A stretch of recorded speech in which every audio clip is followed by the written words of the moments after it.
क्या मुसलमानों और ईसाइयों को भी शेड्यूल कास्ट लिस्ट में शामिल करना चाहिए? क्या पसमानदा मुस्लिम और दलित क्रिश्चियंस को भी शेड्यूल कास्ट का स्टेटस मिलना चाहिए? अगर मुसलमान और ईसाई भी शेड्यूल कास्ट बन गए तो दलितों के आरक्षण पर क्या असर होगा?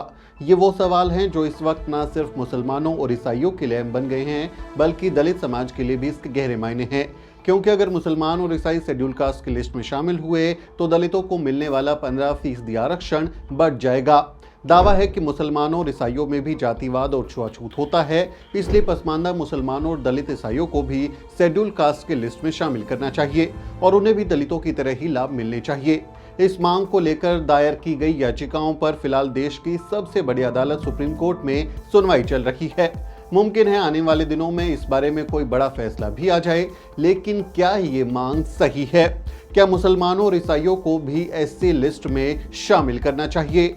आगे इस वीडियो में हम इस मामले से जुड़े हर सवाल का जवाब देने की कोशिश करेंगे। इस मामले के इतिहास से लेकर राजनीति तक, संविधान सभा में हुई डॉक्टर अंबेडकर और अन्य सदस्यों की बहस से लेकर राष्ट्रपति ऑर्डर तक, रंगनाथ मिश्रा कमीशन से लेकर सच्चर कमेटी की रिपोर्ट तक, आपको हर जरूरी सवाल का जवाब इस वीडियो में जरूर मिलेगा। वीडियो थोड़ा लंबा जरूर हो सकता है, लेकिन आसान भाषा में बारीकी से ये पूरा मामला समझने के लिए आपको पूरी वीडियो देखना जरूरी है। ये वीडियो लंदन की रॉयल होलोवे यूनिवर्सिटी के स्कॉलर अरविंद कुमार के लेख exclusion of Pasmanda Muslim and Dalit Christians from the scheduled caste quota पर आधारित है। इसके लिए हम उनका शुक्रिया अदा करते हैं। तो आइए शुरू करते हैं। पसमानदा मुसलमानों और दलित ईसाइयों को शेड्यूल कास्ट की लिस्ट में शामिल करने के पीछे क्या तर्क दिए जाते हैं? मुसलमानों और ईसाइयों को ऐसी लिस्ट में शामिल करने की मांग का समर्थन करने वालों का पहला तर्क तो यही है कि भारत में कोई भी समुदाय जाति से मुक्त नहीं है। पसमानदा मुस्लिम और दलित ईसाई हिंदुओं की निचली जातियों से कन्वर्ट हुए लोग हैं, जिनके साथ धर्म बदलने के बाद भी भेदभाव होता रहता है और वो दलितों की तरह ही जातिवाद का सामना करते हैं। यानी इस्लाम और क्रिश्चियनिटी में भी जातिवाद और छुआछूत कायम है। दूसरा तर्क ये दिया जाता है कि धर्म के आधार पर पसमानदा मुसलमानों और दलित ईसाइयों को अनुसूचित जाति को मिलने वाली सुविधाओं से वंचित रखना संविधान में मिले समानता के अधिकार और अपनी मर्जी से अपने धर्म को मानने की आजादी का उल्लंघन है। तीसरा तर्क ये दिया जाता है कि हिंदू धर्म की कथित निचली जातियों को धर्मांतरण से रोकने के लिए ही ऐसी लिस्ट को हिंदू धर्म तक ही सीमित रखा गया है। चौथे तर्क में कुछ मुस्लिम संगठन ये भी दावा करते हैं कि ऐसी लिस्ट को हिंदू धर्म तक सीमित रखकर दरअसल हिंदू राष्ट्र बनाने की साजिश हो रही है।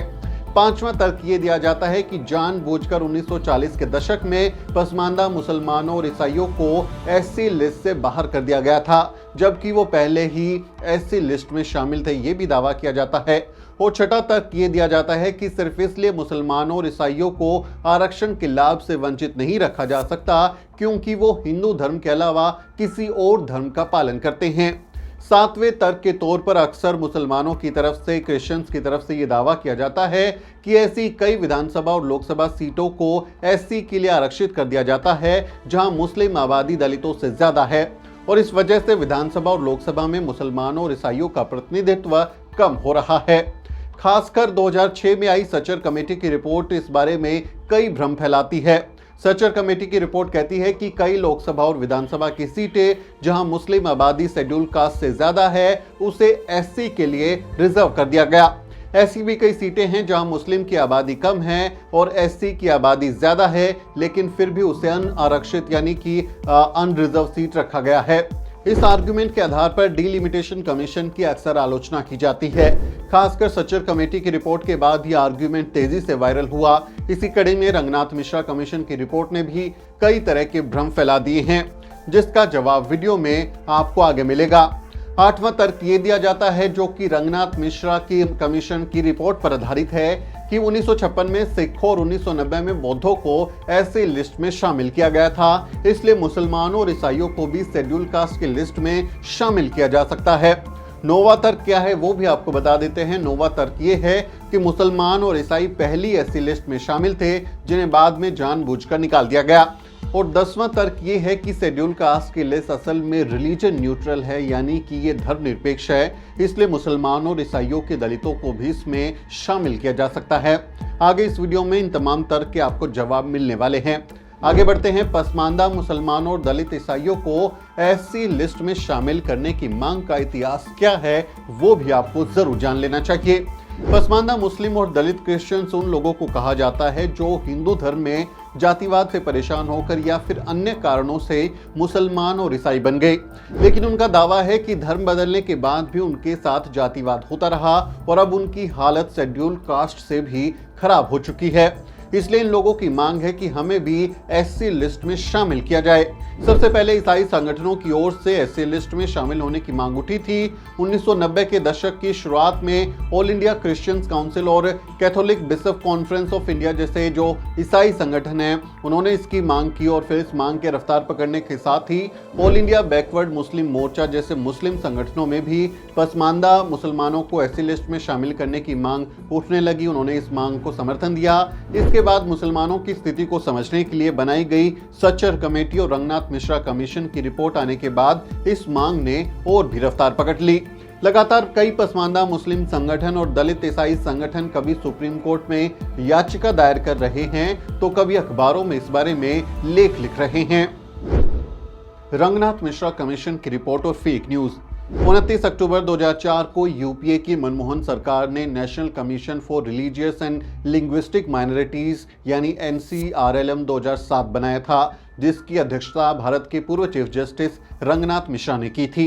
रंगनाथ मिश्रा कमीशन ने मई 2007 में अपनी रिपोर्ट पेश की, लेकिन इस रिपोर्ट ने इस बहस को लेकर कई तरह के भ्रम फैला दिए, जिसके बाद ये विवाद और बढ़ गया।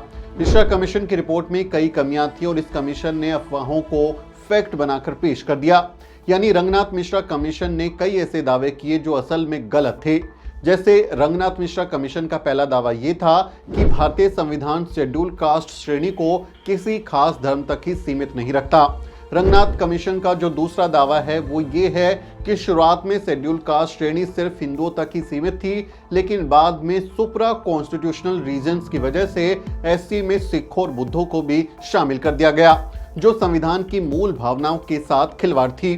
रंगनाथ मिश्रा भारत के पूर्व चीफ जस्टिस थे, लेकिन उन्होंने बहुत बड़ा ब्लंडर किया।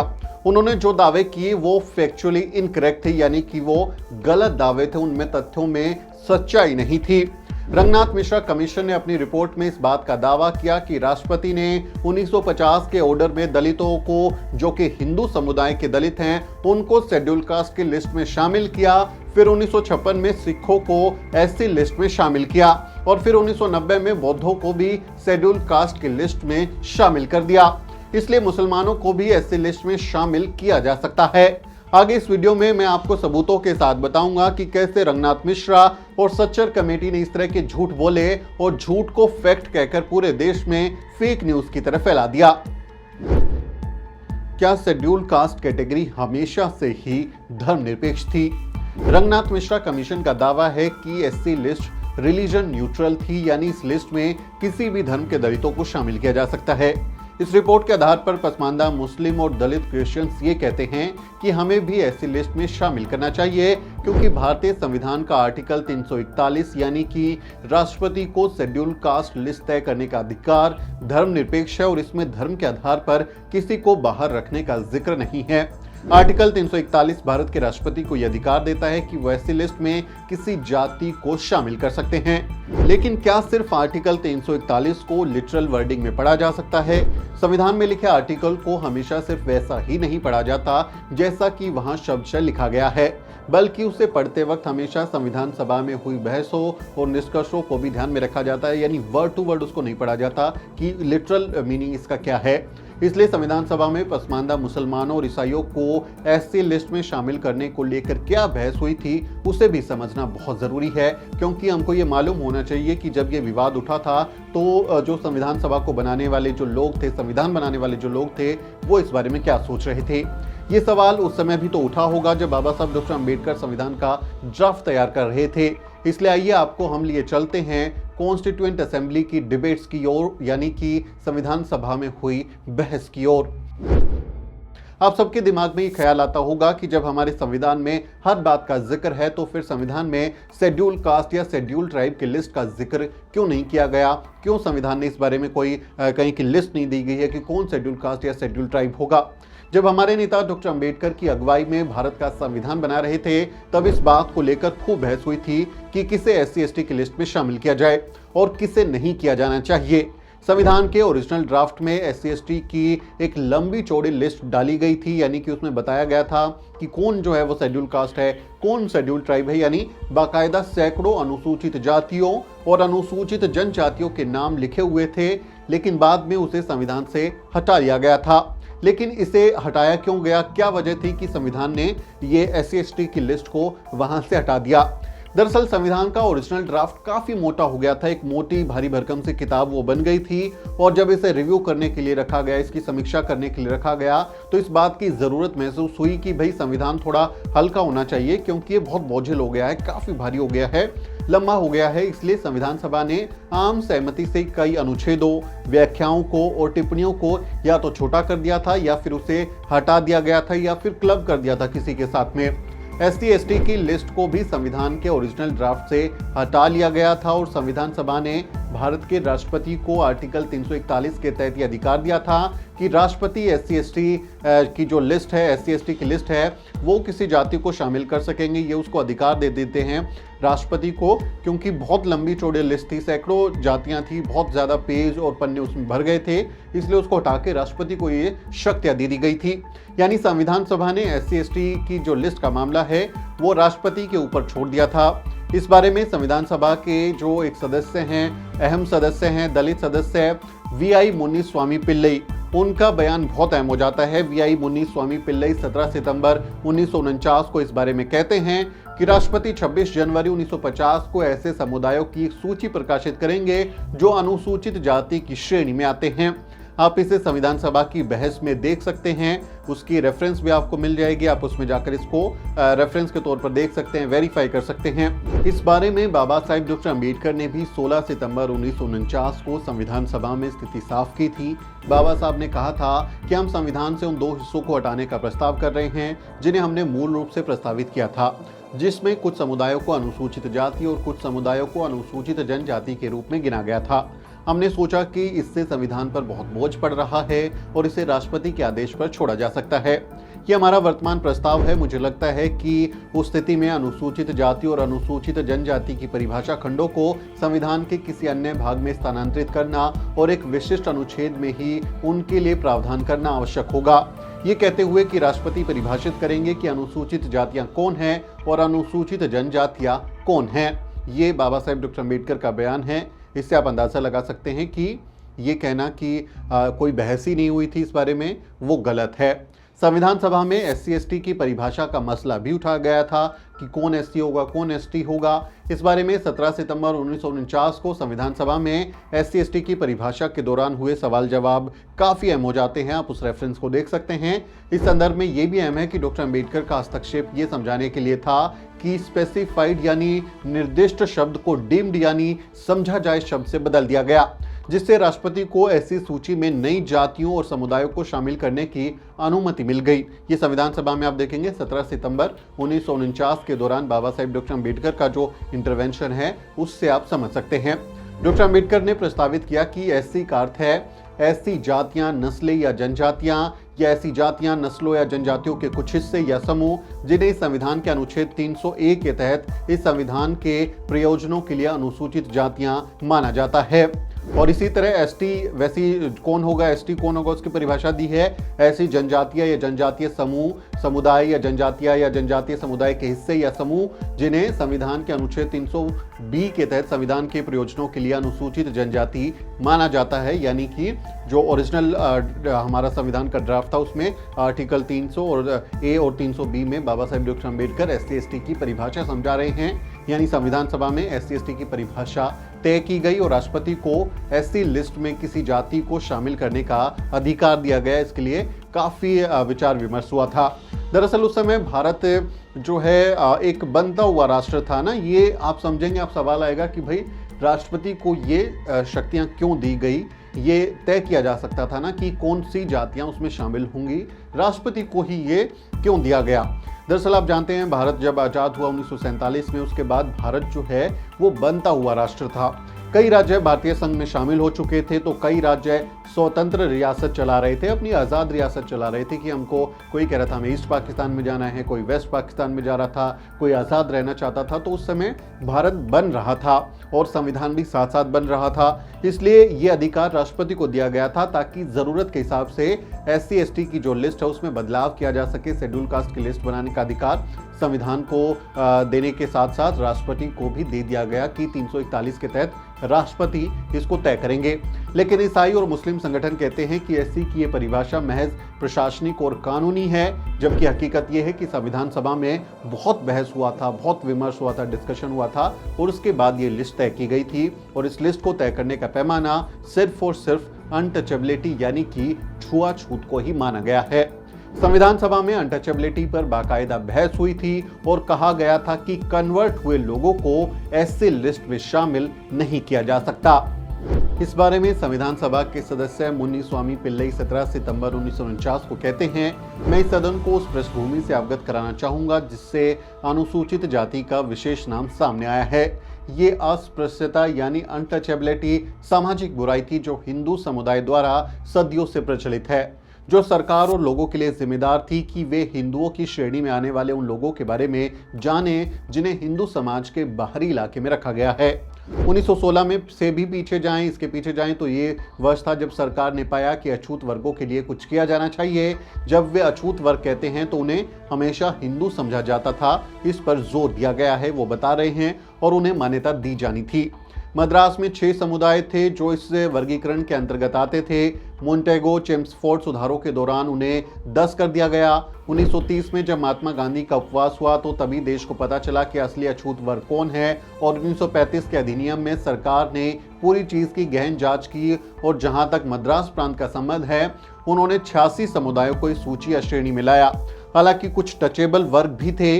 अब आगे की जांच के बाद प्रांतीय सरकारों ने एक सूची तैयार की और मुझे लगता है कि संशोधन प्रस्तावक के सुझावों के अनुसार वे सभी समुदाय जो अछूतों की श्रेणी में आते हैं और जो हिंदू धर्म को मानते हैं वे अनुसूचित जाति होंगे। क्योंकि मैं इस बात पर जोर देना चाहता हूं, धर्म के बारे में मैं इस बात पर जोर दे रहा हूं क्योंकि हाल ही में यहाँ वहाँ कुछ आंदोलन हुए हैं। ऐसे लोग हैं जो अनुसूचित जाति और हिंदू धर्म छोड़कर अन्य धर्मों में शामिल हो गए हैं और वे भी अनुसूचित जाति होने का दावा कर रहे हैं। इस तरह के परिवर्तन इस परिभाषा के दायरे में नहीं आ सकते, इस पर वो जोर देते हैं और कहते हैं, हालांकि मुझे इस बात पर कोई आपत्ति नहीं है कि सरकार इन धर्मांतरित लोगों को कोई रियायत दे दे, लेकिन मेरा मजबूती से मानना है कि उन्हें अनुसूचित जातियों के साथ नहीं जोड़ा जाना चाहिए। यानी पिल्लई ने SC लिस्ट में हिंदू धर्म में अनटचेबिलिटी का शिकार होने वाली जातियों को ही शामिल माना है। मुन्नीस्वामी पिल्लई संविधान सभा के दलित सदस्य थे और डॉक्टर अंबेडकर के साथ कांग्रेस की तरफ से पूना पैक्ट पर हस्ताक्षर करने वालों में शामिल थे। गांधीवादी थे। वो मद्रास प्रेसिडेंसी से कांग्रेस के टिकट पर चुनकर आए थे और संविधान सभा की एडवाइजरी कमेटी में जब सभी वर्गों के आरक्षण को हटाने का प्रस्ताव पेश किया गया था तो उन्होंने SC/ST के आरक्षण को बनाए रखने में अहम भूमिका निभाई थी। इसलिए मुन्नीस्वामी की ये बातें बेहद अहम हो जाती हैं। काफी अहम सदस्य हैं संविधान सभा के। उन्होंने खास तौर पर धर्म बदलने वालों को SC की लिस्ट में शामिल ना करने की बात कही है। पिल्लई के अलावा हिंदू महासभा और कांग्रेस के जगत नारायण लाल ने भी संविधान सभा में साफ तौर पर कहा था, अनुसूचित जातियों को धर्म के आधार पर आरक्षण नहीं दिया गया। वे हिंदू समुदाय का हिस्सा हैं और उन्हें उनके आर्थिक, सामाजिक, शैक्षिक पिछड़ेपन के आधार पर स्पष्ट रूप से आरक्षण दिया गया है। जगत नारायण लाल का कहना था कि हिंदू धर्म में कुछ लोगों के साथ ऐतिहासिक नाइंसाफी हुई है और उनका हक मारा गया है, इसलिए ये हमारी जिम्मेदारी है कि उन वर्गों को आरक्षण के तौर पर इसका मुआवजा दिया जाए। लेकिन उन्होंने भी ऐसी लिस्ट में मुसलमानों या फिर जो ईसाई हैं उनको शामिल नहीं करने की बात की थी कि इनको शामिल नहीं किया जा सकता। यानी संविधान सभा में शेड्यूल कास्ट लिस्ट में कौन शामिल होगा इस पर बाकायदा बहस हुई थी, लेकिन फिर भी बहुत से मुसलमान और ईसाई स्कॉलर ये दावा करते हैं कि उन्हें ऐसी लिस्ट में शामिल करने पर संविधान सभा में कोई चर्चा ही नहीं हुई। कई मुस्लिम और ईसाई संगठन तो ये भी कहते हैं कि जो सबसे पहले अंग्रेजों ने शेड्यूल कास्ट की लिस्ट बनाई थी उसमें ईसाई और मुस्लिम शामिल थे, लेकिन बाद में उन्हें SC की लिस्ट से बाहर कर दिया गया। तो क्या सच में पहली लिस्ट में जो ऐसी लिस्ट बनी थी उसमें ईसाई और मुस्लिम शामिल थे? अनुसूचित जाति शब्द से पहले अंग्रेजी सरकार डिप्रेस्ड क्लास शब्द का इस्तेमाल करती थी। 1931 की जातिवार जनगणना की रिपोर्ट के मुताबिक असम के जनगणना सुपरिटेंडेंट के कहने पर डिप्रेस्ड क्लासेस शब्द को अपनाया गया था। उससे पहले आउटकास्ट शब्द का इस्तेमाल होता था, यानी जो अनटचेबल लोग थे, अछूत लोग थे, उनके लिए आउटकास्ट शब्द का इस्तेमाल होता था। 1931 की जनगणना में एससी के लिए एक्सटीरियर कास्ट यानी बाहरी जातियां शब्द का इस्तेमाल हुआ है। इस जनगणना रिपोर्ट में किसी जाति को एक्सटीरियर कास्ट यानी शेड्यूल कास्ट माने जाने की परिभाषा भी बताई गई है। सेंसस सुपरिटेंडेंट ने रिपोर्ट में कहा है, मैंने डिप्रेस्ड क्लासेस यानी एससी के बारे में बताया है। वो जातियां जिनके संपर्क में आने पर कुछ हिंदू जातियां शुद्धिकरण करती हैं। इसका मकसद ये नहीं है कि ये काम ऑक्यूपेशन से जुड़ा है, बल्कि ये हिंदू समाज में उनकी परंपरागत पोजीशन की वजह से है, जैसे मंदिरों में एंट्री ना देना, अलग कुएं का इस्तेमाल करना, स्कूल के अंदर नहीं बैठ सकते जिनके घर कहीं बाहर होते हैं। जनवरी 1931 में सभी प्रांतों को डिप्रेस्ड क्लास की लिस्ट बनाने के लिए कहा गया था। गौर करने वाली बात यह है कि जनगणना सुपरिटेंडेंट को यह साफ साफ कहा गया था कि डिप्रेस्ड क्लास की लिस्ट में मुस्लिम और क्रिश्चियंस को शामिल ना किया जाए, यानी उन्हें एससी की लिस्ट में ना डाला जाए। इस जनगणना रिपोर्ट में बाकायदा इस बात की परिभाषा और मानक तय किए गए थे कि किसे डिप्रेस्ड क्लास यानी कि शेड्यूल कास्ट माना जाएगा। कुल 9 बिंदु हैं जिनके आधार पर तय किया गया कि कौन एससी की लिस्ट में शामिल होगा और कौन नहीं। वो कौन से बिंदु हैं, क्या 9 रीजन दिए थे जिसके आधार पर किसी को शेड्यूल कास्ट या डिप्रेस्ड क्लास माना जा सकता है, वो परिभाषा मैं आपको एक एक कर बता देता हूँ। पहले नंबर पर क्या परिभाषा बताई गई है, क्या मानक तय किया गया है, क्या ब्राह्मण इन जातियों के साथ कोई मेलजोल रखते हैं, कोई संबंध रखते हैं। दूसरा है कि क्या उच्च हिंदुओं की सेवा करने वाले नाई, टेलर, पानी की सप्लाई करने वाले वगैरह इन जातियों की सेवा करते हैं। सिर्फ ब्राह्मण इनके साथ संबंध रखता है ये नहीं, बल्कि ये भी कि क्या जो बाकी अन्य जातियां हैं वो इनसे कोई रिश्ता रखती हैं। क्या ये जातियां उच्च जाति के हिंदू को छूने से अपवित्र कर देती हैं। क्या इन जातियों के किसी आदमी के हाथ से ब्राह्मण पानी पी सकते हैं। क्या इन जातियों को सार्वजनिक रास्तों, कुओं, तालाबों, गाड़ियों और स्कूल वगैरह के इस्तेमाल से रोका गया है। क्या इन जातियों को हिंदू मंदिरों में जाने से रोका जाता है। क्या समाज में इन जातियों के किसी पढ़े लिखे आदमी के साथ उसी तरह का सम्मानजनक समान व्यवहार किया जाता है जो किसी ऊंची जाति के इतने ही पढ़े लिखे व्यक्ति के साथ किया जा रहा हो। क्या ये जातियां इन वजहों से गरीब और अनपढ़ रह गई हैं। क्या इन जातियों को उनके व्यवसाय की वजह से दबाया जाता है। इन 9 बिंदुओं के आधार पर अंग्रेजी सरकार ने दलितों को शेड्यूल कास्ट माना और उनकी लिस्ट तैयार की। लेकिन इन 9 बिंदुओं में आप देखेंगे जो 9 पॉइंट्स हैं कि एक भी क्रिश्चियंस और मुसलमानों पर लागू नहीं होता था। इसलिए रिपोर्ट में साफ साफ कहा गया था कि जनगणना करते वक्त मुसलमानों और ईसाइयों को शेड्यूल कास्ट की लिस्ट में ना डाला जाए। इसलिए ये कहना गलत है कि पहले की जो शेड्यूल कास्ट लिस्ट थी उसमें मुसलमान और ईसाई शामिल थे। शेड्यूल्ड कास्ट शब्द साफ तौर पर भारत सरकार के अधिनियम 1935 में सामने आया और इसे लागू करने के लिए 1936 का भारत सरकार अनुसूचित जाति आदेश पारित किया गया। इस आदेश की धारा 2 में ये निर्दिष्ट करने की शक्ति दी गई है कि किसे एससी माना जाना चाहिए। उसी आदेश की धारा 3A में कहा गया है कि किसी भी भारतीय ईसाई को अनुसूचित जाति का सदस्य नहीं माना जाएगा। और धारा 3B में प्रावधान है कि बंगाल में कोई भी व्यक्ति जो बौद्ध धर्म या आदिवासी धर्म को मानता है उसे अनुसूचित जाति का सदस्य नहीं माना जाएगा। यहाँ बौद्धों को इसलिए मना किया गया, बंगाल के बौद्धों को, क्योंकि उस समय बंगाल के जो बुद्ध थे वो ज्यादातर अपर कास्ट सवर्ण थे। यानी 1936 का ऑर्डर एकदम साफ कर देता है कि शेड्यूल कास्ट की लिस्ट कभी भी धर्मनिरपेक्ष या रिलीजन न्यूट्रल नहीं थी, क्योंकि पहली ही लिस्ट में भारतीय ईसाइयों और बंगाल के बौद्धों को शेड्यूल कास्ट की लिस्ट से बाहर रखा गया था। इसलिए रंगनाथ मिश्रा कमीशन का ये दावा यहाँ झूठ साबित हो जाता है। रंगनाथ मिश्रा कमीशन ने शेड्यूल कास्ट की लिस्ट को रिलीजन न्यूट्रल कहकर दरअसल फेक न्यूज फैलाई है। लेकिन सवाल उठता है कि क्या सिखों को बाद में 1956 में ऐसी लिस्ट में शामिल किया गया। रंगनाथ मिश्रा कमीशन ने एक और झूठ फैलाया। रंगनाथ मिश्रा कमीशन अपनी रिपोर्ट में कहता है कि दलित सिखों को 1956 में ऐसे लिस्ट में शामिल करना एक आफ्टर थॉट यानी कि बाद का विचार है। रंगनाथ मिश्रा कमीशन ने 1950 के प्रेसिडेंशियल ऑर्डर का जिक्र करते हुए पैराग्राफ 3 का जिक्र किया, जिसमें लिखा है, Notwithstanding anything contained in paragraph 2, no person who professes a religion different from Hinduism shall be deemed to be a member of scheduled caste। Hindi में इसका मतलब ये है कि कोई भी व्यक्ति जो हिंदू धर्म के अलावा कोई और धर्म मानता है उसे एससी नहीं माना जाएगा। रंगनाथ मिश्रा कमीशन ने जो रिपोर्ट दी, यानी कि जो चीफ जस्टिस थे उस समय रंगनाथ मिश्रा रिटायर्ड थे, वो इसको लीड कर रहे थे। उन्होंने इसके आधार पर जो दावा किया कि 1950 में सिर्फ हिंदू दलितों को ही एससी माना गया था, बाद में 1956 में सिखों को एससी लिस्ट में शामिल किया गया, जो कि एक आफरतहोट है। लेकिन चोरी की बात यहाँ पर क्या है? चोरी की बात ये है कि आप जैसे ही प्रेसिडेंशियल ऑर्डर 1950 के इसी पैराग्राफ 3 को जब आगे पढ़ते हैं तो उसमें साफ साफ लिखा हुआ है, provided that every member of the Ramdasi, Kabirpanthi, Mazhabi और Sikligar caste resident in Punjab or the Patiala and East Punjab State Union shall in relation to that state be deemed to be a member of scheduled caste whether he professes the Hindu or the Sikh religion। Hindi में इसका मतलब ये है कि 1950 के पहले राष्ट्रपति के ऑर्डर में ही सिखों की रामदासी, कबीरपंथी, मजहबी और सिकलीगर जातियों को एससी लिस्ट में शामिल करके आरक्षण दिया गया था। लेकिन रंगनाथ मिश्रा ने इस ऑर्डर के तीसरे पैराग्राफ को अपनी सुविधा के हिसाब से इस्तेमाल किया और पूरे देश को ये झूठ बोल दिया कि सिखों को बाद में 1956 में एससी लिस्ट में शामिल किया गया था। अब ऐसा तो होगा नहीं कि उन्होंने इस ऑर्डर की सिर्फ ऊपर की लाइनें पढ़ी हों और उसके जस्ट नीचे जो लाइनें थी उसको छोड़ दिया हो। आप देखिए पैराग्राफ 3 है, जस्ट उसके नीचे, उसी लाइन के नीचे लिखा गया है कि सिखों की ये जातियां भी शामिल है। यानी उन पर आरोप है कि उन्होंने जानबूझकर झूठ फैला दिया, जिसके आधार पर मुसलमान और ईसाई खुद को ऐसी लिस्ट में शामिल करने की मांग तेज करने लगे। लेकिन फिर सवाल उठता है कि 1956 में प्रेसिडेंशियल मॉडिफिकेशन ऑर्डर क्यों आया और सिखों के बारे में इसमें क्या कहा गया है। इस सवाल का जवाब जानने से पहले आपको ये समझना होगा कि भारत के संविधान में हिंदू धर्म के अंतर्गत ही बौद्ध, सिख और जैन धर्मों को संवैधानिक रूप से परिभाषित किया गया है। यानी जब कोई कानून हिंदुओं के लिए बनता है तो वो अपने आप ही सिखों, बौद्धों और जैनों के ऊपर भी लागू हो जाता है।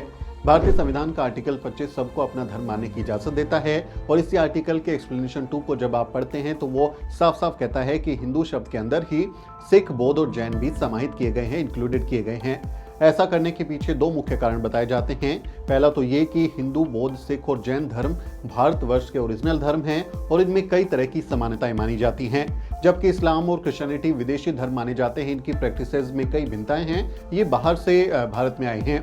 यहाँ मैं साफ कर दूं कि संविधान सिर्फ संबोधित करने के लिए हिंदू शब्द का इस्तेमाल कर रहा है, वो सबको हिंदू मानता नहीं है, बस उनको संबोधित करने के लिए शब्द का इस्तेमाल कर रहा है। बौद्धों, सिखों और जैनों को अपने धर्म को मानने और इसी के हिसाब से शादी ब्याह करने, अंतिम संस्कार करने जैसे तमाम धार्मिक स्वतंत्रता के अधिकार मिले हुए हैं। लेकिन हिंदू शब्द में ही इन्हें गिनने का दूसरा कारण ये है कि संविधान और कानूनों में बार बार हिंदू, सिख, बुद्धिस्ट एंड जैन शब्द लिखने की जगह सिर्फ हिंदू लिखकर इन सभी धर्मों को उसमें समेट दिया जाता है, संबोधित किया जाता है, ताकि कानूनों के नाम ज्यादा बड़े ना हो। जैसे हिंदू मैरिज एक्ट बोलेंगे, उसके साथ में बोलें कि Hindu marriage act, Hindu, Sikh, Buddhist, Jain marriage act, तो लंबा एक नाम हो जाएगा, इसलिए उसको छोटा करके हिंदू लिखकर इन सभी धर्मों को उसमें समेट लिया जाता है ताकि कानूनों के नाम ज्यादा बड़े ना हो। इसलिए हिंदुओं के लिए जो भी कानून बनते हैं वो ऑटोमेटिकली बौद्ध, सिख और जैनों पर भी लागू होते हैं। ऑलरेडी आप देखेंगे हिंदू मैरिज एक्ट में सिर्फ हिंदुओं की शादी नहीं बल्कि बाकी जो धर्म है, सिख हैं या जैन हैं या बुद्धिस्ट लोग हैं, उनकी शादी भी इसमें मान्य होती है। उसके लिए कानून का प्रावधान है, जैसे कि उनको जो महिलाएं हैं, बौद्ध, सिख, जैन महिलाएं हैं, उनको भी तलाक लेने, पिता की संपत्ति में हिस्सा लेने और बच्चे गोद लेने का अधिकार है। जबकि मुस्लिम और ईसाई जो महिलाएं हैं उनके लिए अलग अलग पर्सनल लॉ भारत में बने हुए हैं, यानी उनको सिर्फ हिंदू डिनोट किया गया, उनको नाम लिया गया, बाकी तमाम जो अधिकार हैं वो मिले हुए हैं। लेकिन जब कोई कानून बनता है तो वो इन सब पर लागू होता है। ये सब मैं आपको इसलिए बता रहा हूँ क्योंकि जब 1950 में एससी लिस्ट को लेकर प्रेसिडेंशियल ऑर्डर आया था तो उसमें सिखों के साथ साथ बौद्ध भी ऑटोमेटिकली शामिल थे। सिखों के बारे में तो बाकायदा जातियों के नाम लिखे गए थे, इसलिए ये कहना कि प्रेसिडेंशियल ऑर्डर 1950 में सिर्फ दलित हिंदुओं को ही एससी लिस्ट में शामिल किया गया था, इनकरेक्ट है, ये गलत बात है। बड़ी बात यह भी है कि 1936 में ब्रिटिश सरकार की ओर से लाए गए जो ऑर्डर हैं, जो 1936 में जो शेड्यूल कास्ट ऑर्डर आया था, उसमें सिखों की रामदासिया जाति को भी शामिल किया गया था। ऑलरेडी रामदासिया जो सिख हैं वो शेड्यूल कास्ट के लिस्ट में शामिल थे, यानी आज़ादी से पहले भी ऐसी लिस्ट में अंग्रेजों ने सिखों की रामदासिया जाति को शामिल किया हुआ था। इसलिए ये कहना गलत है कि सिखों को बाद में 1956 में बाद में एससी की लिस्ट में शामिल किया गया। वो पहले से 1950 यानी पहला ऑर्डर आने पर ही उसमें शामिल थे। लेकिन अब आप पूछेंगे कि फिर 1956 में आए प्रेसिडेंशियल ऑर्डर में भला क्या था और इसे लाने की क्या जरूरत थी। दरअसल the presidential modification order of 1956 के जरिए कई अन्य दलित जातियों को शेड्यूल कास्ट की लिस्ट में शामिल किया गया था। दरअसल हुआ ये था कि 26 जनवरी 1950 को संविधान लागू होने के बाद भी भारत में कई स्वतंत्र रियासतें थी, आजाद रियासतें थी, और 1956 तक कई रियासतें भारतीय संघ में शामिल हुई थी और कई अन्य राज्य भी बने थे। भाषाओं के आधार पर अन्य अन्य राज्यों का गठन हुआ था, बंटवारा हुआ था, और इस वजह से 1950 में शेड्यूल कास्ट की लिस्ट पर जो प्रेसिडेंशियल ऑर्डर आया था उसमें कई हिंदू, दलित और सिख दलितों की जातियां बाहर रह गई थी। इसलिए the presidential modification order of 1956 लाकर हिंदू और सिखों की उन दलित जातियों को ऐसी लिस्ट में शामिल किया गया था जो 1950 में छूट गई थी। The presidential modification order of 1956 के जरिए मद्रास, मैसूर, केरल, ओडिशा, राजस्थान और पंजाब समेत कई राज्यों की दलित जातियों को ऐसी लिस्ट में शामिल किया गया था। यानी ऐसी लिस्ट का दरअसल विस्तार हुआ था 1956 में। सिर्फ जो सिखों की जातियां उनको ही नहीं, बल्कि जो नए राज्य बने थे, नई जो रियासतें भारत में शामिल हुई थी, वहां की जातियों को शामिल किया गया था जो इन पैमानों पर खरी उतरती थी। हम आपको पहले ही बता चुके हैं कि संविधान ने आर्टिकल 341 के तहत ये शक्तियां राष्ट्रपति को सौंपी हैं। इसलिए राष्ट्रपति ने शेड्यूल कास्ट की लिस्ट पर 1950 में नया अमेंडमेंट ऑर्डर जारी किया था, यानी कि संशोधन ऑर्डर जारी किया था। वो कोई ऑर्डर नहीं है बल्कि वो अमेंडमेंट ऑर्डर है। लेकिन रंगनाथ मिश्रा कमीशन ने यह झूठ फैला दिया कि 1956 में सिखों को ऐसी लिस्ट में शामिल किया गया था, जबकि सिख पहले से ही 1950 के ऑर्डर में ऐसी की लिस्ट में शामिल थे। संविधान सभा में तो सिखों को ऐसी लिस्ट में शामिल करने को लेकर कई बार बहस भी हुई थी। संविधान सभा की बहस को ध्यान से पढ़ने पर आप पाएंगे कि 14 अक्टूबर 1949 को संविधान सभा के 2 सदस्यों सरदार भूपिंदर सिंह मान और सरदार हुकुम सिंह ने दलित सिखों को भी ऐसी लिस्ट में शामिल करने की जोरदार मांग की थी और ज्ञापन भी सौंपा था। आप इसमें जो कॉन्स्टिट्यूएंट असेंबली की डिबेट्स हैं उसमें जाकर पढ़ सकते हैं। दरअसल सिख संगठनों और नेताओं की ओर से ये मांग उठाई गई थी कि सिख बैकवर्ड क्लासेस को भी ऐसी लिस्ट में शामिल करके उन्हें आरक्षण का फायदा दिया जाए। ईस्ट पंजाब लेजिस्लेटिव असेंबली ने संविधान सभा के सामने पेश होकर यह मांग रखी थी कि ईस्ट पंजाब, पटियाला और ईस्ट पंजाब स्टेट यूनियन, ये आप देखें ये जो राज्य हैं ये 1948 से 1956 तक अस्तित्व में रहे थे। इनके दलित सिखों को भी ऐसी लिस्ट का लाभ मिलना चाहिए। सिखों ने तो ये तक कहा था कि हम ईस्ट पंजाब में सिखों को मिला अलग निर्वाचन क्षेत्र यानी सेपरेट इलेक्टोरेट का जो अधिकार है, जो आरक्षण है, वो भी छोड़ने को तैयार हैं अगर दलित सिखों को ऐसी लिस्ट में शामिल किया जाता है। इस मांग के मद्देनजर संविधान की ड्राफ्टिंग कमेटी की चेयरमैन डॉक्टर अंबेडकर ने साफ साफ कहा था कि सिखों के वंचित वर्गों को भी ऐसी लिस्ट में शामिल किया जाएगा। बाबा साहब के इस आश्वासन के बाद भी सरदार भूपिंदर सिंह मान और सरदार हुकुम सिंह को यह आशंका थी कि कहीं बाद में सिखों को ऐसी लिस्ट में शामिल ना किया जाए। इसलिए वो बार बार अपनी इस मांग को संविधान सभा के सामने दोहराते रहते थे कि दलित सिखों को भी ऐसी लिस्ट में शामिल करो, उनको भी ले लो। ये बार बार वो मांग करते रहते थे और इस डर को दूर करने के लिए संविधान सभा के जो सदस्य हैं के मुंशी, उन्होंने संविधान सभा के सामने जोर देकर कहा था। उनका बयान मैं आपको बताता हूं। वो बयान कहते हैं इस बारे में कि राष्ट्रपति के पास ये शक्ति है, राष्ट्रपति निश्चित रूप से जो वचन दिया गया है यानी जो वादा सिखों से किया गया है उस पर कायम रहेंगे। इस निर्णय को सलाहकार समिति की रिपोर्ट में जगह मिली है कि सिख अनुसूचित जातियां भी अनुसूचित जातियों का हिस्सा बनेंगी और अनुच्छेद 296 के तहत सुरक्षा उपाय प्रदान किए जाएंगे, जिन्हें हम पहले ही पारित कर चुके हैं। उस प्रतिज्ञा से, उस वादे से पीछे हटने का कोई सवाल ही नहीं है। आप इसे मुझसे ले सकते हैं, यानी के मुंशी कह रहे हैं कि आप मेरे से ले लेना अगर कोई नहीं देगा। मैं दोहराता हूं कि सिख अनुसूचित जातियों को पंजाब में अनुसूचित जातियों और अनुसूचित जनजातियों की सूची में शामिल किया जाएगा। ये आप संविधान सभा की बहस में देख सकते हैं। खुद गृह मंत्री वल्लभ भाई पटेल ने भी दलित सिखों को ऐसी लिस्ट में शामिल करने की मांग पर समर्थन जाहिर किया था, क्योंकि एक तो बंटवारे में सिखों को बहुत कुछ सहना पड़ा था और दूसरा सिखों ने अपने अलग निर्वाचन क्षेत्र के अधिकार यानी जो कम्युनल अवार्ड उनको मिला था, सेपरेट इलेक्टोरेट का जो अधिकार उनको मिला था, आरक्षण मिला था, उसको छोड़कर दलित सिखों के लिए शेड्यूल कास्ट का दर्जा मांगा था। यानी उन्होंने नेगोशिएशन किया, एक तरफ एक अधिकार छोड़ दिया और दूसरी तरफ एक अधिकार ले लिया, तो उन्होंने नेगोशिएट किया था। अब यहाँ आपको जो है ध्यान रखने वाली बात क्या है, वो ये है कि अंग्रेजों ने पहले से ही सिखों, ईसाइयों और मुसलमानों को माइनॉरिटी के तौर पर आज़ादी से पहले ही अलग निर्वाचन क्षेत्र का यानी सेपरेट इलेक्टोरेट का आरक्षण दिया हुआ था। यानी कुछ ऐसी सीटें थी जिस पर जो सिखों के लिए आरक्षण था तो सिर्फ सिख लड़ सकते थे, वहां पर सिख वोट डाल सकते थे। मुसलमानों के लिए तो मुस्लिम ही कैंडिडेट होगा, मुसलमान ही वोट डालेंगे। इस तरह का सेपरेट इलेक्टोरेट का अधिकार उनको मिला था और जिसे सिखों ने, ईसाइयों ने, मुसलमानों ने, जो माइनॉरिटी ग्रुप्स थे, उन्होंने आज़ादी के बाद खुद अपनी इच्छा से छोड़ दिया था। ध्यान रहे, खुद अपनी इच्छा से छोड़ दिया था।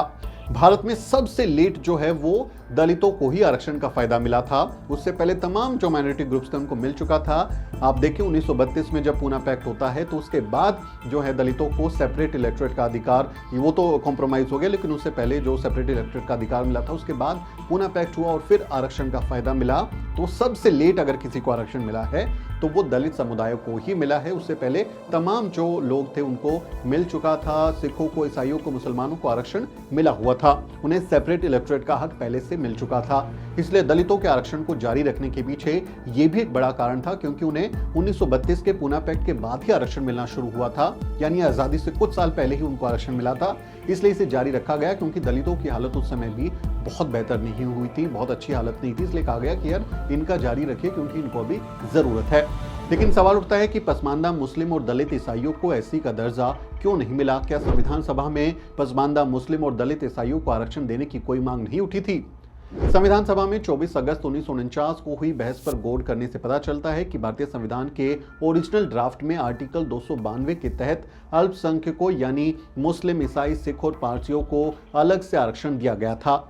ये आप संविधान सभा की बहस में देख सकते हैं। लेकिन बाद में advisory committee on fundamental rights के चेयरमैन सरदार पटेल ने इस प्रावधान को हटा दिया था। इस वजह से कुछ लोग पटेल पर हिंदुत्व को बढ़ावा देने का आरोप भी लगाते हैं, उनको ईसाई और मुस्लिम विरोधी बताते हैं। जबकि 24 अगस्त 1949 और 14 अक्टूबर 1949 को संविधान सभा में हुई बहस पर नजर डालने से ये पता चलता है कि हकीकत यह है कि खुद ईसाई और मुस्लिम प्रतिनिधियों ने विधायिका में मिले आरक्षण को अपनी इच्छा से छोड़ दिया था। यानी उनका आरक्षण छीना नहीं गया था, बल्कि उन्होंने खुद ही उसे छोड़ दिया था। पटेल ने खुद इस बारे में संविधान सभा में बताया था कि उन्होंने अपना अधिकार जो है आरक्षण का जो कम्युनल अवार्ड मुसलमानों को या ईसाइयों को मिला था वो उन्होंने छोड़ दिया। और पटेल इस बारे में कहते हैं, अल्पसंख्यकों को स्वयं लगने लगा कि हमें अपने निर्णय पर पुनर्विचार करना चाहिए और महान देशभक्त ईसाई नेता के अगुवाई में वे एक प्रस्ताव लेकर आए कि वे आरक्षण छोड़ना चाहते हैं। और कैसा आरक्षण? ये नौकरियों में अल्पसंख्यकों का छोटा मोटा आरक्षण नहीं, बल्कि केंद्र और प्रांतों में दोनों की विधानसभा में बड़ा आरक्षण, यानी कि जो एमपी एमएलए की सीट थी वो वाला आरक्षण उन्होंने छोड़ा। वे संयुक्त निर्वाचन मंडल रखने और इससे सांप्रदायिक अलगाववाद से कोई लेना देना नहीं रखने पर सहमत हुए हैं। जब उन्होंने ऐसा चाहा तो मैंने अल्पसंख्यकों की समिति और सलाहकार समिति की बैठक बुलाई और उनके कहने पर यह निर्णय लिया। यानी ना ही पटेल ने उनका छीना, बल्कि जो खुद ईसाई हैं, मुसलमान हैं, उन्होंने कहा कि हमें अलग से आरक्षण नहीं चाहिए। उन्होंने अलग से चुनाव क्षेत्रों के आरक्षण को छोड़ दिया था। तो ये कहना कि जबरदस्ती छीन लिया, पटेल ने उनको हिंदुत्व को बढ़ावा देने के लिए छुड़वा दिया, उनकी जबरदस्ती एससी लिस्ट से नाम काट दिए, ये दावे गलत हैं। उन्होंने खुद छोड़ा था। आप संविधान सभा की बहस में जाइए, हम आपको बाकायदा रेफरेंस देकर बता रहे हैं, पेज नंबर बता रहे हैं, आप जाकर वहां पर देख सकते हैं। तो ये बात समझनी बहुत जरूरी है, जिस पर आरक्षण को ये लेकर जो अफवाहें हैं उस पर विराम लग सके, एक कहीं की लोगों को समझ आ सके। और बड़ी बात यह भी है कि जिस आरक्षण को खुद ईसाई और मुसलमानों ने संविधान सभा में अपनी इच्छा से छोड़ दिया था, उसी आरक्षण की मांग अब उठाना न सिर्फ हमारी संविधान सभा बल्कि हमारे संविधान पर भी सवाल उठाने जैसा है कि आपने खुद छोड़ा, अपनी मर्जी से, कोई दबाव नहीं था, उस समय आपने गिव अप किया। क्यों गिव अप किया उसके भी मैं आपको आगे कारण बताने वाला हूं। लेकिन फिर से उसी बात को, जो सेटल हो गया मामला, उसको उठा लेना गलत बात है। कहने का मतलब यह है कि मुस्लिम और ईसाइयों को एससी लिस्ट में शामिल करने का मामला संविधान सभा में पहले ही सेटल हो चुका है, लेकिन फिर भी उसे लेकर विवाद पैदा किया जा रहा है। संविधान सभा में खास तौर पर एससी एसटी की लिस्ट में शामिल जातियों के लिए आरक्षण का प्रावधान किया गया, लेकिन अब ईसाई और मुस्लिम संगठन कह रहे हैं कि हमें भी आरक्षण का लाभ मिलना चाहिए। इस मांग के समर्थन में कई झूठ भी फैलाए जा रहे हैं, कई तरह के फेक नैरेटिव फैलाए जा रहे हैं। कुछ लोग ये भी कहते हैं कि जानबूझकर इस मुसलमानों और ईसाइयों को मिलने वाला आरक्षण बंद कर दिया गया, जबकि हकीकत तो यही है कि मुसलमानों और ईसाइयों ने खुद ही अपना आरक्षण अपनी मर्जी से छोड़ दिया था। संविधान सभा में जब माइनॉरिटी कमेटी के सामने अल्पसंख्यकों के आरक्षण छोड़ने का मामला आया था तो संविधान सभा के सदस्य जसपत रॉय कपूर ने इसका स्वागत करते हुए कहा था, उस समझौते के द्वारा हमारे मुस्लिम मित्र, हमारे ईसाई मित्र और हमारे सिख भाई भी विभिन्न विधानमंडलों में सीटों का आरक्षण छोड़ने पर सहमत हुए हैं। मैं इस अवसर पर उन सभी को देश के व्यापक हित में लिए गए इस बुद्धिमानीपूर्ण और साहसिक निर्णय के लिए बधाई देना चाहता हूं। मैं विशेष रूप से अपने मुस्लिम भाइयों को बधाई देना चाहूंगा, क्योंकि पिछले कई वर्षों से उनके पास अलग निर्वाचन क्षेत्र और अलग प्रतिनिधित्व था। उन्होंने सोचना शुरू कर दिया था कि इसी में उनका भला हो सकता है। संविधान सभा की बहस देखिए, जसपत रॉय कपूर वो इस बारे में क्या बोल रहे हैं। यहाँ एक बात और ध्यान देने लायक है कि सिखों ने तो अपना अलग निर्वाचन क्षेत्र वाला आरक्षण छोड़ने के बदले दलित सिखों को ऐसी लिस्ट में शामिल करने के लिए सौदेबाजी की थी, नेगोशिएशन किया था। लेकिन ईसाई और मुस्लिम नेताओं ने अपना पृथक निर्वाचन क्षेत्र वाला आरक्षण छोड़ने के बदले दलित ईसाइयों या दलित मुसलमानों को शेड्यूल कास्ट की लिस्ट में शामिल करने की कोई मांग नहीं उठाई थी। ये बहुत जरूरी है कि सिख नेगोशिएशन कर रहे हैं कि हम अपना कम्युनल वोट छोड़ रहे हैं, लेकिन आप इनको शामिल कर लो, जबकि ईसाई और मुसलमान ऐसा नहीं कर रहे। बल्कि उन्होंने अपना आरक्षण छोड़ने के बदले क्या मांगा था, मैं जवाब दे रहा हूं सवाल का कि उन्होंने ऐसा क्यों नहीं किया। इसके बदले क्या मांगा कि उन्होंने अपना आरक्षण क्यों छोड़ा है।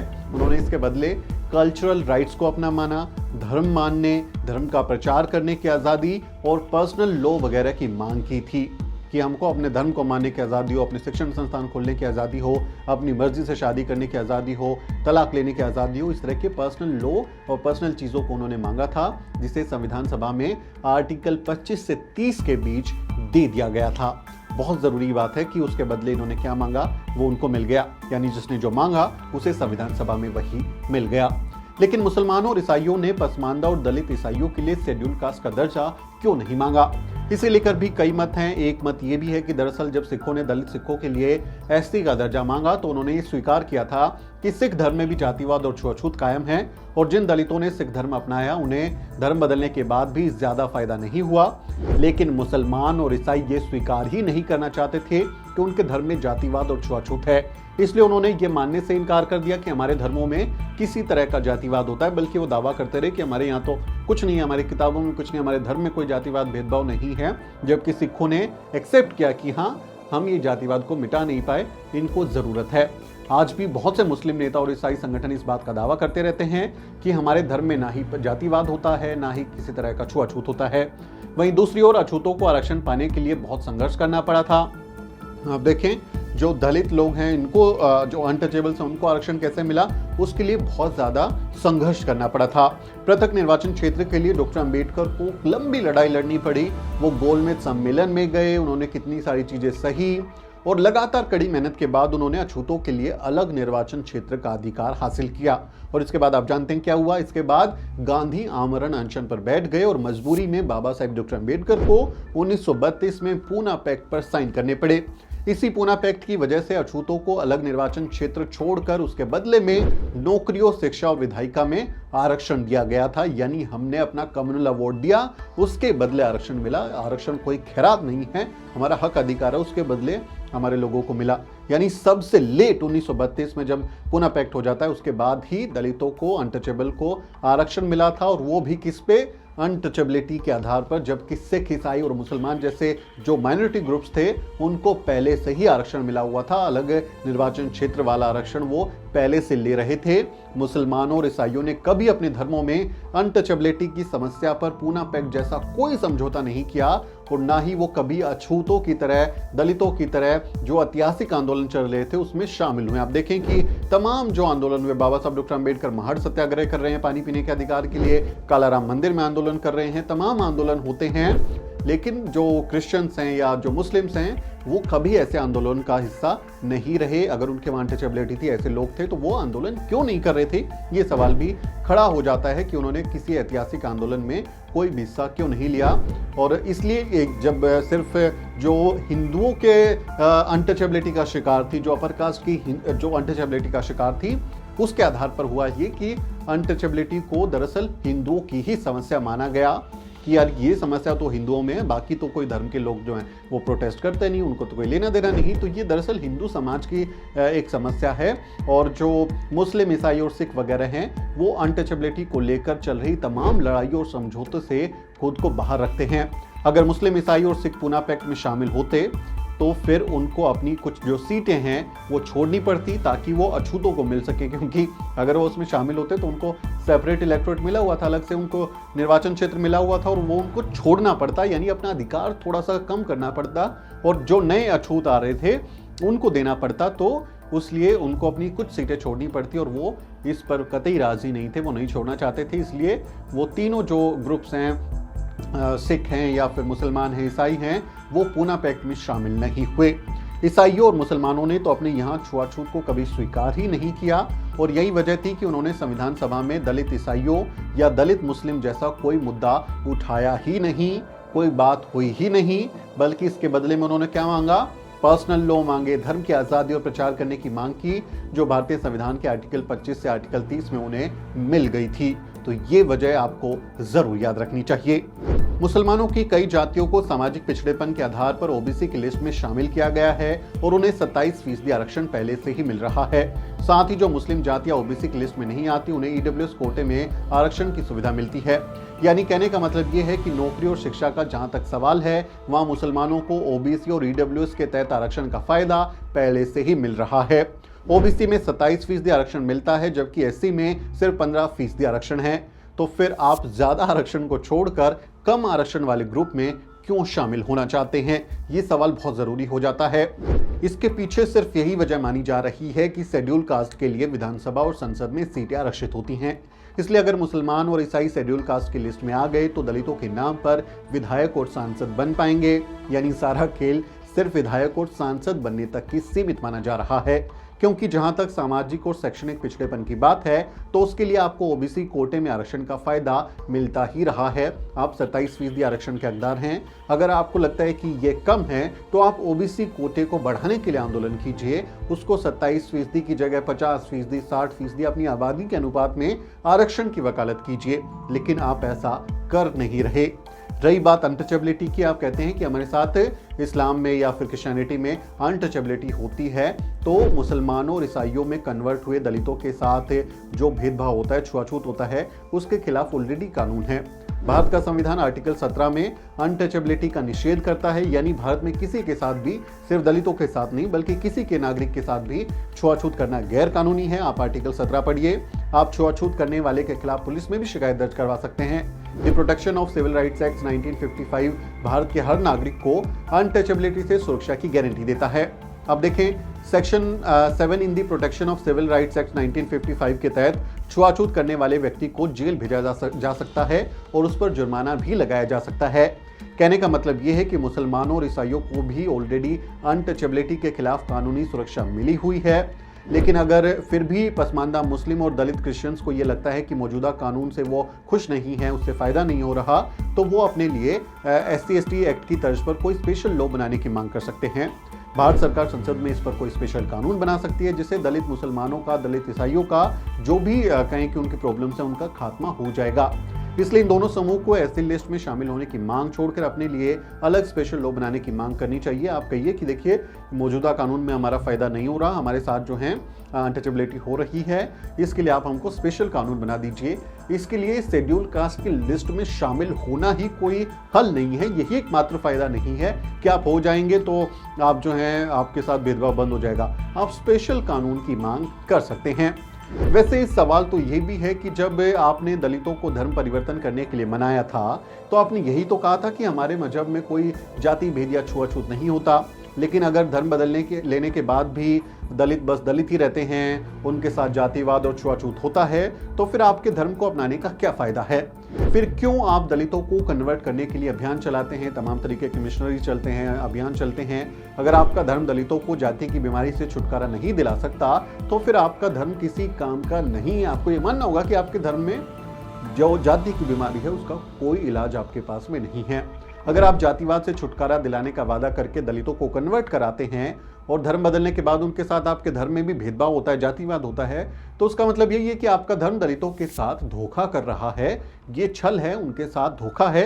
यानी पिछले 300-400 साल से आपका धर्म हमें मूर्ख बना रहा है। ये कहता है कि हमारे यहाँ पे तो अनटचेबिलिटी नहीं है, जातिवाद नहीं है, आपके साथ इक्वालिटी का व्यवहार होगा। लेकिन आपके कन्वर्ट करने के बाद अगर यही सब हो रहा है तो आपका धर्म हमको मूर्ख बना रहा है। फिर आपको ये धर्मांतरण अभियान बंद कर देने चाहिए, क्योंकि दलितों की मूल समस्या तो जाति व्यवस्था ही है और आपके धर्म के पास जाति की इस बीमारी का कोई इलाज नहीं है। हिंदू धर्म में दलितों को अछूत और नीच माना जाता है, बिल्कुल माना जाता है। बहुत खराब बातें हमारे बारे में लिखी हुई हैं। लेकिन यहाँ दलित तमाम हिंदू धर्म ग्रंथों शास्त्रों को जी भर के कोसते हैं। मतलब हम उसमें जो लिखा है उसकी आलोचना करते हैं और उसको धिक्कारते हैं, उसको नकारते हैं। बाबा साहेब डॉक्टर अम्बेडकर ने सरेआम मनुस्मृति को जला दिया था। आपको याद होगा, सरेआम मनुस्मृति दहन किया था। बाबा साहब जो हैं वो ये कहकर गए हैं कि हिंदुओं को अपने धर्म ग्रंथ डायनामाइट लगाकर उड़ा देने चाहिए, ब्लास्ट कर देने चाहिए।